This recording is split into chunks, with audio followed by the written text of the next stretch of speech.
Everyone. My name is Tracy Arthur, and I'm honored to welcome you to this month's wellness webinar. The topic is mood, metabolism, and food, how blood sugar affects your brain. We have a great presentation for you tonight, so whether you're watching live with us or catching the replay, we hope you enjoy the info that will be shared and take a few tips home with you. We're Chris Combest. She is a board certified health and wellness coach, and I am Susie Combest. I am a certified health coach and gut health specialist.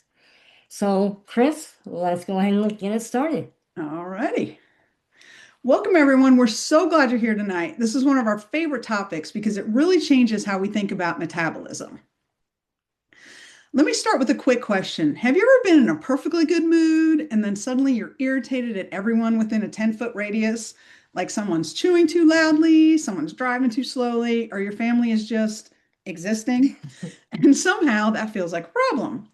And in that moment, it usually feels completely justified. You're not thinking, "Ooh, maybe my blood sugar's off." You're thinking, "Why is everyone so annoying?" And that's part of why this topic matters so much, because blood sugar shifts don't always feel physical at first. A lot of times they feel emotional.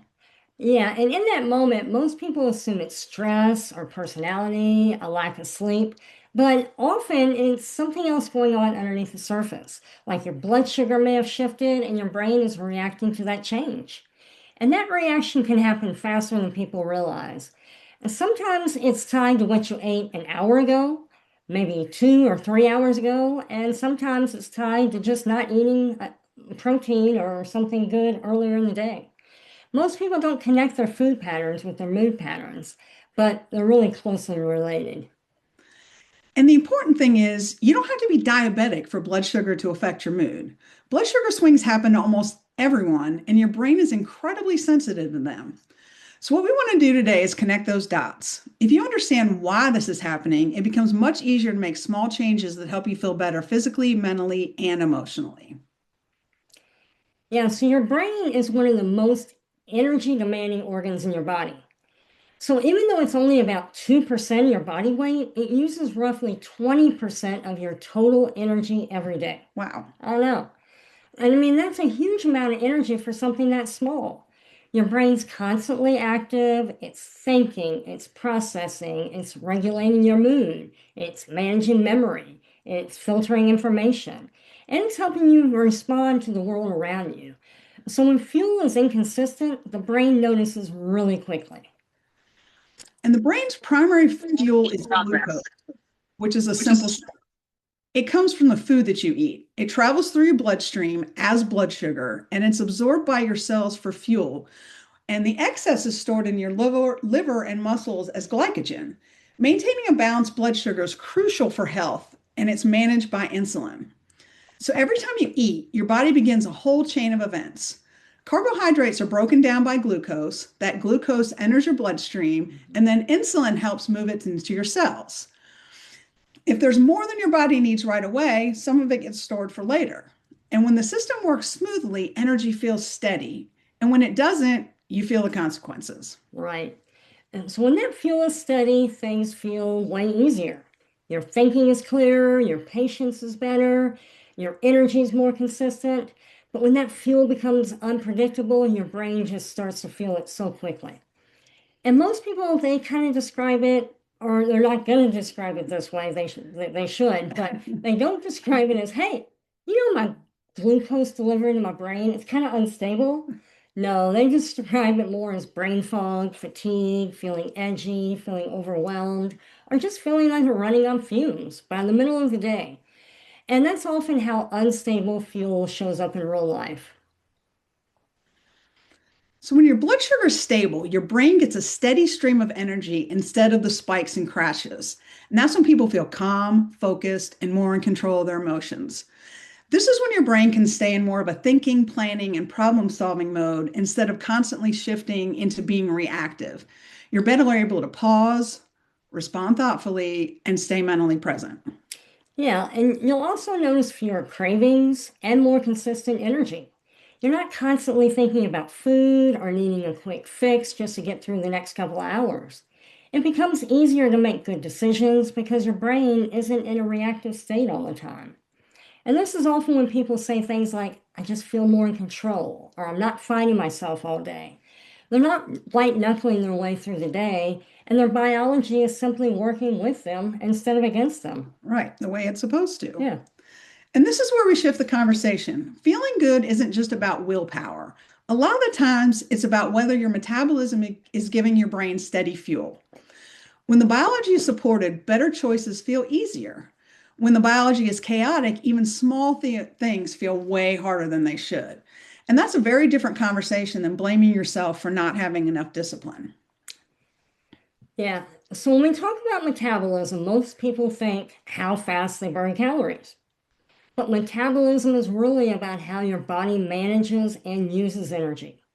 It includes digestion, absorption, storage, hormone signaling, and how your body decides what to do with the fuel you take in. So, metabolism is not just about body size or weight loss, it's about how well your body handles energy all day long. Every time you eat, your body has to decide, do I use this energy now or do I store it for later? And that decision is largely controlled by blood sugar and insulin. You can think of insulin like a signal or a messenger. It helps direct energy where it needs to go. And if that signaling system is working well, fuel is handled efficiently. If it's not, then you tend to get more swings in energy, appetite, and mood. Yeah, so when blood sugar is stable, that system runs smoothly. But when it's constantly spiking and crashing, your body has a harder time managing and using energy efficiently. And over time, those repeated swings, they're going to train your body into a more chaotic pattern. So the stronger cravings, less steady energy, and more difficulty feeling satisfied after meals. And it becomes harder to feel stable because the system itself, it's unstable. That makes sense. So when someone says my metabolism is slow, what we often see is inconsistent blood sugar levels. When the blood sugar is inconsistent, mood, focus, and energy become inconsistent too. So a lot of the issue is not speed, it's stability. A stable metabolism supports a more stable experience of your entire life. Yeah, and that's why this matters. Stable metabolism, it supports stable blood sugar. Stable blood sugar supports a more stable mood. And this is really the core thread running through this whole presentation. When we eat foods that digest quickly, like sugary drinks, white bread, processed snacks like donuts, Twinkies, our blood sugar rises really fast. It's a rapid spike of energy into the bloodstream. And those foods do not take much work for the body to break down. So glucose ends up in the bloodstream quickly. It's like a big jolt right into your bloodstream. And that can feel great at first because quick energy feels like a relief At first, that's the at important word. first. But the body releases insulin to bring that blood sugar down, which is a normal process, but sometimes it lowers it quickly, and that's when you feel that big crash.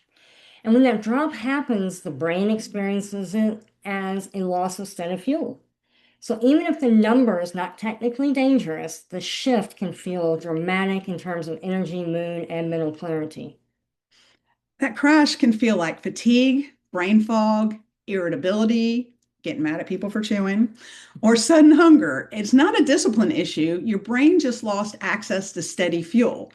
And this is where people get confused. They think, I just ate. Why do I feel like I need to eat something again already? And the answer is often that that meal created a spike, but not a lasting energy and fuel.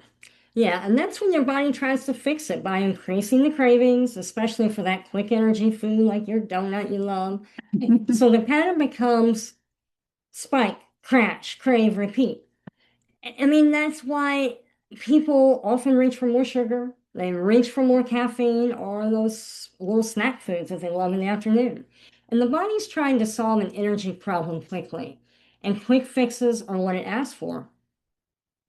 Yeah, I get that. I mean, talking about my donuts, starting my morning with donuts, I'm like all happy, ooh, got my good energy. But then a half hour later, I'm starving again and I'm starting to crash. And what am I looking for? More sugar. So I keep doing that all day. Like Susie said, the spike, the crash, the crave, repeat.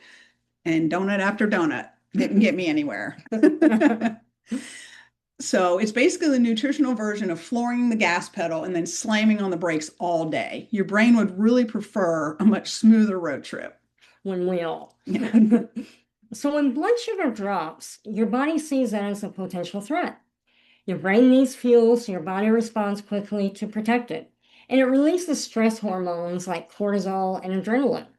Basically, your internal alarm system saying, hey, we need food now. And these are the same hormones involved in your fight or flight response. So, this is why hunger can feel urgent instead of being polite. Your body's not whispering, hey, whenever you get a chance, can you just maybe grab me a little snack? No, it's sounding an alarm because the brain depends on a continuous fuel supply. And that's why these symptoms show up so strongly: irritability, anxiety, shakiness, and that intense feeling of urgency to eat. Your body is trying to solve a problem. And suddenly you're not just hungry, you're reactive, impatient, and angry. So hunger plus anger equals hangry. And the funny part is that people do not realize that in the moment. In the moment, it feels like everyone else is the problem. Then you eat, and suddenly the world feels much less offensive. So, have you ever snapped at someone over something small and then later thought, man, where did that come from? Well, usually it's not over something major, it's something tiny that normally just wouldn't even register.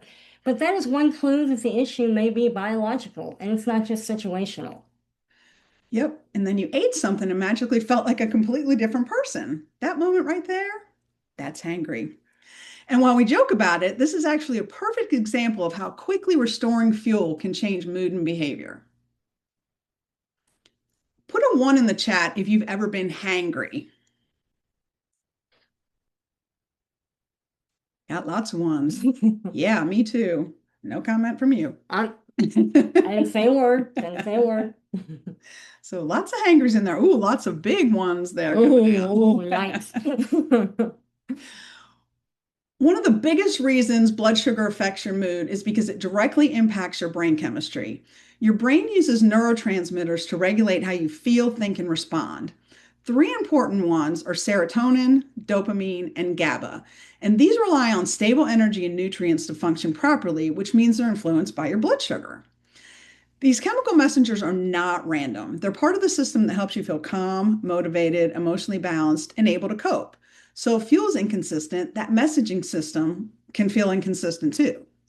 Right. And serotonin helps regulate mood and emotional stability. It's thought of as the feel steady chemical. When it's supported, people feel even, calm. But when blood sugar is unstable, people often feel more irritable, reactive, and just not themselves. But serotonin is not about being wildly happy all the time. It's more about just feeling steady, resilient, and less emotionally jerky, you know. So when serotonin support is off, people often say they feel short-tempered, fragile, or just not themselves. Number two is dopamine, and this is tied to motivation and reward. It's what helps you feel driven and engaged. But when your blood sugar crashes, your motivation drops too, and even simple tasks can feel just overwhelming.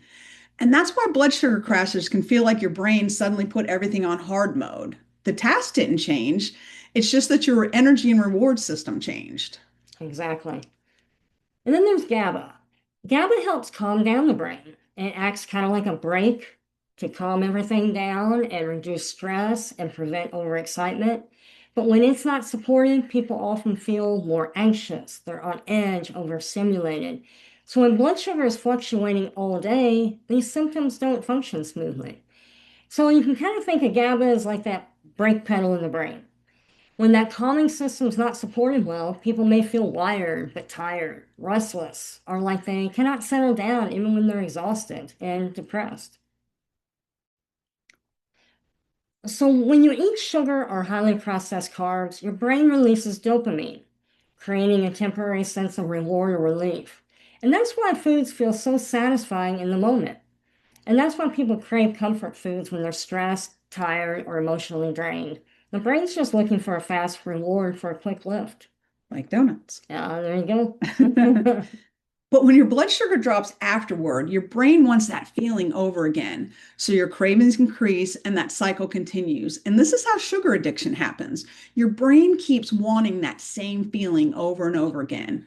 But your brain's not trying to sabotage you. It's trying to repeat something that felt helpful for that moment. And the problem is that the relief is so short-lived, so the cycle keeps restarting. Yeah. So you have that loop. You have the crave, eat, reward, and crash. And that can repeat multiple times a day. And over time, it can feel like your brain and body, they're just working against you. And that's when you start saying things like, I've got no control over sugar. When really it's a predictable psychology loop underneath all that behavior.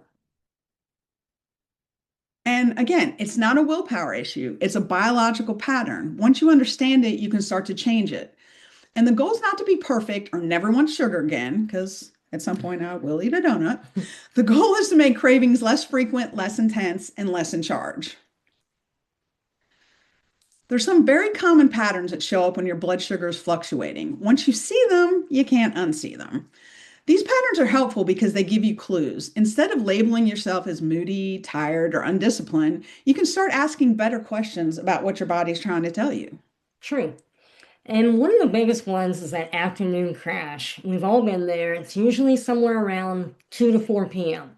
And people are going to feel their energy drop, their focus disappears, and they start reaching for caffeine or sugar just to get through it.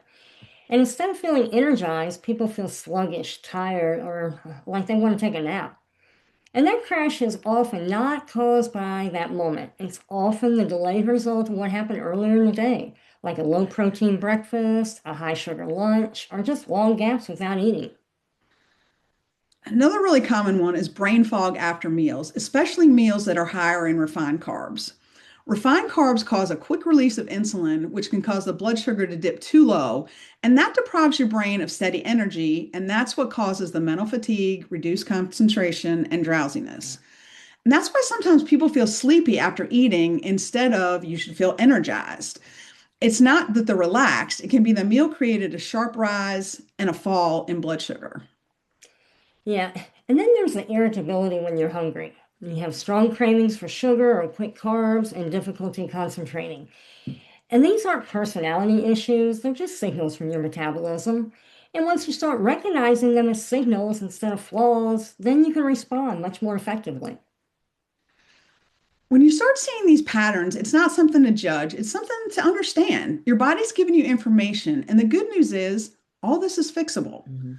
And often they're fixable with very basic changes, nothing extreme, just things that are more supportive. Exactly.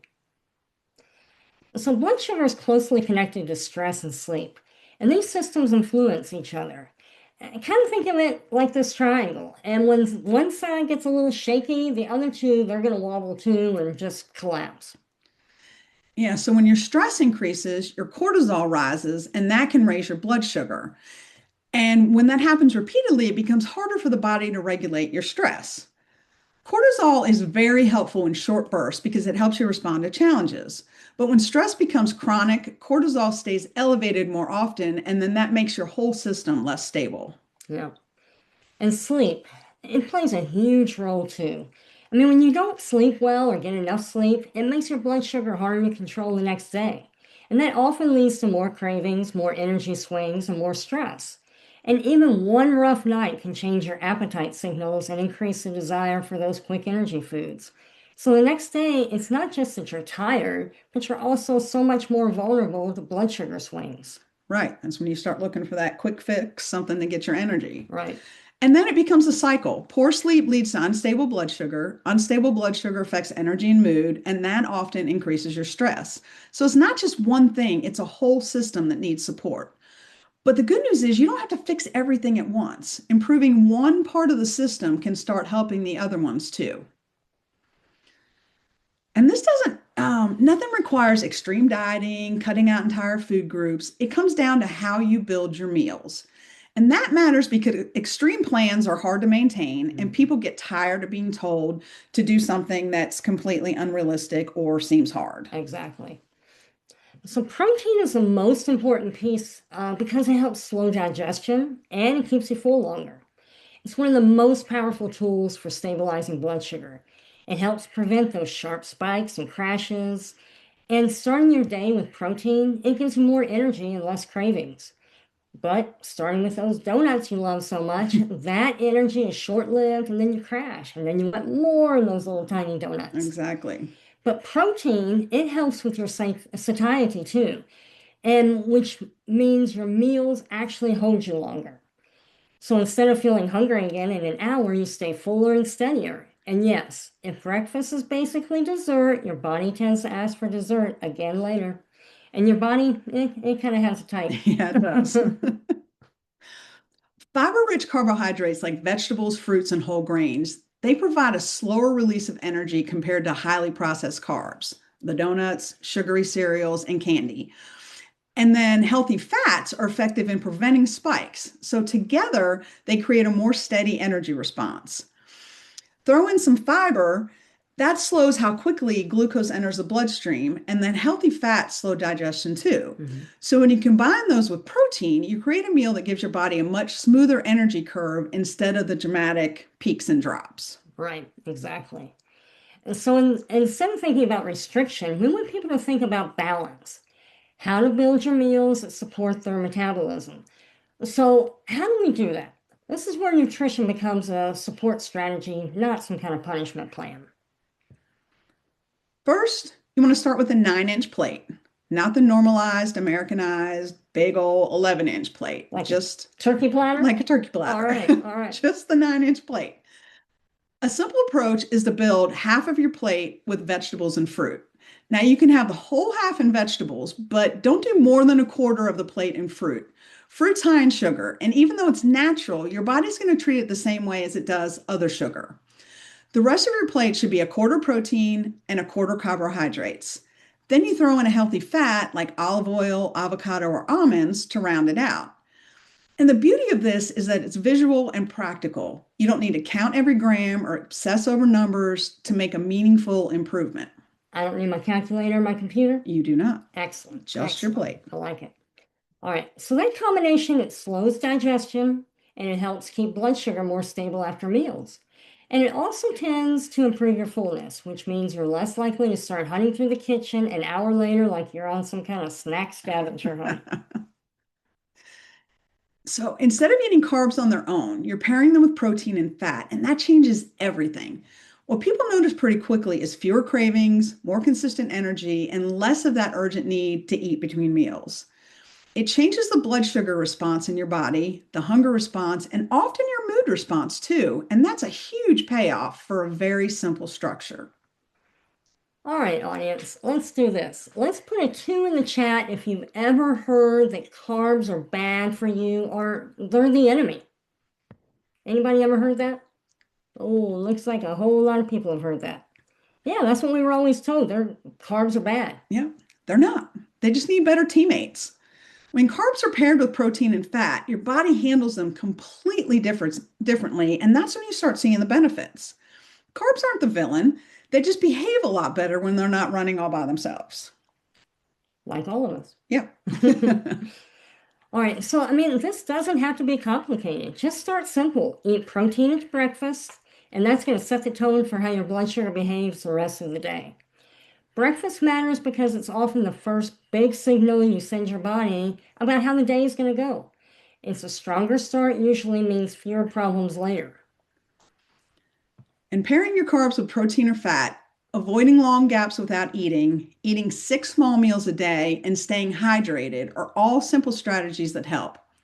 Hydration matters because even mild dehydration can make fatigue and brain fog feel worse. And avoiding long gaps between eating helps prevent the steep drops that can trigger the cravings, irritability, and then the overeating later. So eating every 2.5 to 3 hours? Yes, Good that plan. would work. Okay. Yep. All right. And getting enough quality sleep, that is huge. It's one of the most overlooked factors in both energy and mood. Sleep is one of those things people, and they know it's important, but they often do not realize just how directly it affects your blood sugar, your hunger, your patience, and all that emotional resilience throughout the day. So if there's one thing to take away from this today, Mood is not just psychological, it's biological. Your brain is constantly responding to what's happening to your body and what you're feeding it. And that doesn't mean emotion's not real. It means your body and your brain are deeply connected, and what's happening physically can absolutely shape how you feel emotionally. All right. So when you support your metabolism, you support your brain. And when your brain's supported, your mood is supported, and everything feels easier. You don't just feel better physically, you feel better mentally and emotionally as well. And that's why improving your metabolic health often has benefits people they don't expect. They come in hoping for better energy or fewer cravings, and then they realize, wow, I'm calmer, I'm clearer, I'm much more emotionally steady.